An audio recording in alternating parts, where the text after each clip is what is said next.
Welcome back, you mad modelers, for the Camel Build Part 2.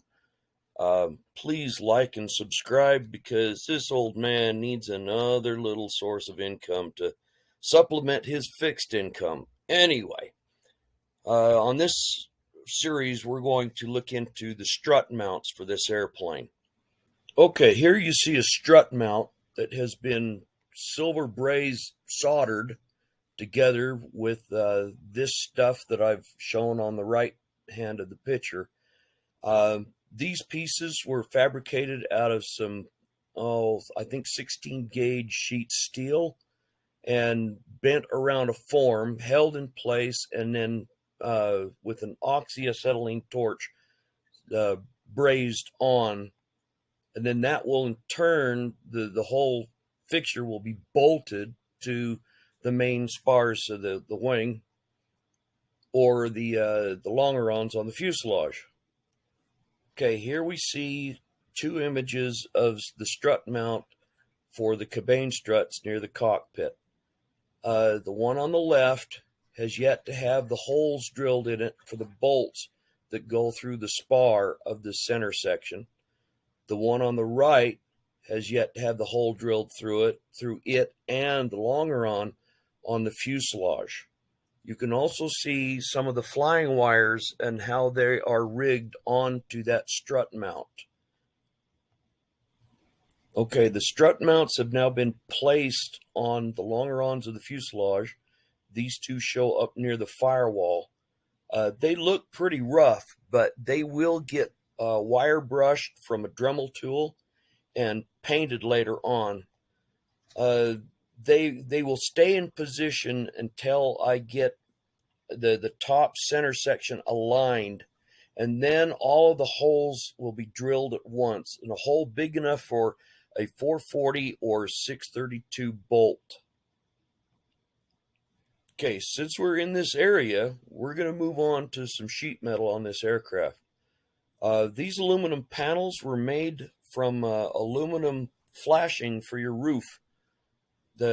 The kit did supply some, but I found it a little bit too soft and too hard to work with, so I have since moved on to aluminum flashing.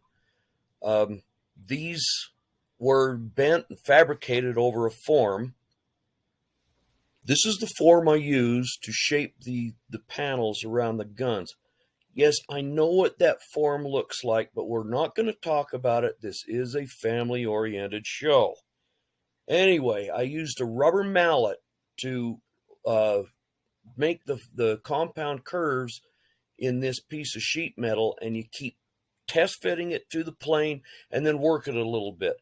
It took me a week to get all of them made correctly. So if you're going to do it, take your time and expect some failures along the way.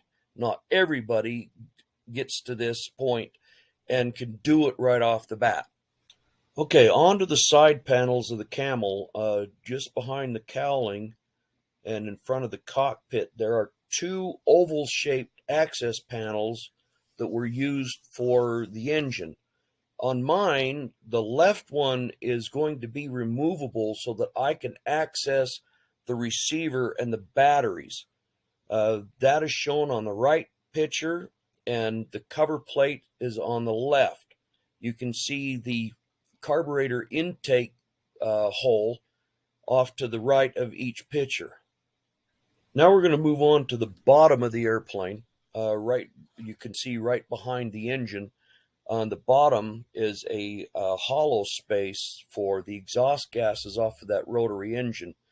This plate that you're looking at is what we're going to duplicate next. To form this, I started with kind of a form to stretch the metal in the area that I needed to stretch. So it's clamped in there pretty tight, and then you start hitting it pretty hard to get it to stretch. If you've had a bad day, or somebody's cut you off in traffic, or your kid's acting up in school, now is the time to do this to work out your aggressions. Okay, in this series of pictures, you can see in the top left how the metal is starting to stretch, and just underneath it, you can see the curve that I'm trying to get into it. At the top right, yes, there's that questionable form again, but we're not going to talk about it. You pound it out, you get the metal to stretch in the areas you need to, and then in the bottom right, you can see the final shape almost there. Okay, here you can see the reverse side of this panel. It is already to shape. It looks a little bit beaten. I don't know if I'm going to build a small English wheel to smooth those little dimples out or not. During the when they built these planes in World War I, a lot of times they were trying to get them finished as fast as they could and get them out to the flight line. A lot of these panels were never smoothed over. Now, the dimple in the middle of mine is not per scale. That is to clear a bolt on my rudder tiller arm.